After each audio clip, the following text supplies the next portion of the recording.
Assalamualaikum warahmatullahi wabarakatuh. Selamat pagi anak-anakku yang solih dan solihah. Bagaimana kabarnya pada pagi hari ini? Semoga selalu dalam keadaan sehat walafiat. Nah, pada pertemuan kali ini kita akan bertemu kembali pada pembelajaran Al-Quran secara daring, yakni tentang hukum bacaan idgham menurut jenis, sifat, dan makhrajnya. Namun pada pertemuan kali ini kita akan membahas pembagian idgham menurut jenis, sifat, dan makhrajnya, yakni pada pembagian yang kedua tentang bacaan idgham mutaqaribain. Sebelumnya kita sudah membahas tentang idgham mutamatsilan dan sekarang kita akan membahas tentang idgham mutaqaribain. Nah, sebelum pembelajaran kita mulai, marilah kita berdoa terlebih dahulu. Isti'dadan ad-du'a'u qabla ta'allum. Bismillahirrahmanirrahim. Raditu billahi rabba wa bil islami dina wa bi muhammadin nabiyya wa rasula. Rabbi zidni ilma warzuqni fahma. Rabbi shrah li sadri wa yassir li amri wahlul 'uqdatam min lisani yafqahu qawli. Amin ya rabbal alamin. Alhamdulillah anak-anakku yang sholih dan sholihah, pada pagi hari ini kita akan membahas tentang idgham mutaqaribain. Mohon disimak dan perhatikan apa-apa yang akan dijelaskan oleh Pak Imam.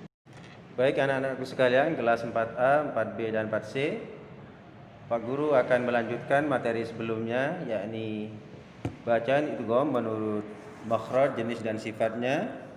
Yang sebelumnya sudah dijelaskan di bagian yang pertama, yaitu idgham mutamatsilain. Dan untuk pada pagi hari ini Pak Guru jelaskan bagian yang kedua, yaitu idgham mutaqaribain. Pengertian idgham mutaqaribain anak-anak sekalian, menurut perabahasa, yaitu idgham artinya memasukkan, sedangkan mutaqaribain artinya dua huruf yang berdekatan. Maksudnya di sini yaitu makhrajnya yang berdekatan pada waktu melafadzkan huruf tersebut. Jadi idgham mutaqaribain itu adalah pertemuan dua huruf yang berdekatan makhrajnya namun berbeda sifatnya. Huruf pertama yaitu berharokat sukun dan huruf yang kedua dalam keadaan hidup atau berharokat. Jadi itu yang dinamakan atau yang dimaksud idgham mutaqaribain. Jadi kalau nanti ada dua huruf yang berdekatan makhraj dan berbeda sifatnya, itu dinamakan idgham mutaqaribain. Bagaimana cara membacanya? Yaitu huruf yang pertama dimasukkan atau dileburkan pada huruf yang kedua. Jadi cara bacanya seperti huruf yang bertasdid. Jadi huruf yang pertama dimasukkan kepada huruf yang kedua. Dan berikutnya yang termasuk huruf idgham mutaqaribain itu yang pertama yaitu huruf qaf sukun bertemu dengan huruf kaf. Itu yang termasuk huruf idgham mutaqaribain. Yang kedua yaitu huruf lam sukun bertemu dengan huruf ra. Dan contohnya di sini idgham mutaqaribain huruf qaf sukun yang bertemu dengan kaf yaitu alam nakhluqukum. Jadi cara bacanya qafnya tidak dibaca qalqalah, jadi tidak dipantulkan. Jadi suara huruf qaf itu dimasukkan kepada huruf kaf. Pak Guru contohkan lagi, alam nakhluqukum. Yang kedua yaitu huruf lam sukun bertemu dengan huruf ra. Contohnya di sini wa qur rabbirhamhuma. Jadi suara lamnya masuk kepada ra. Jadi tidak dibaca wa qul rabbirhamhuma. Jadi lamnya hilang masuk kepada huruf ra. Pak Guru contohkan lagi yang huruf lam sukun bertemu dengan huruf ra. Wa qur rabbirhamhuma. Itu cara membaca idgham mutaqaribain. Jadi anak-anakku sekalian, untuk huruf idgham mutaqaribain ini ada dua, yaitu yang pertama huruf qaf sukun bertemu dengan huruf kaf. Yang kedua huruf lam sukun bertemu dengan huruf ro.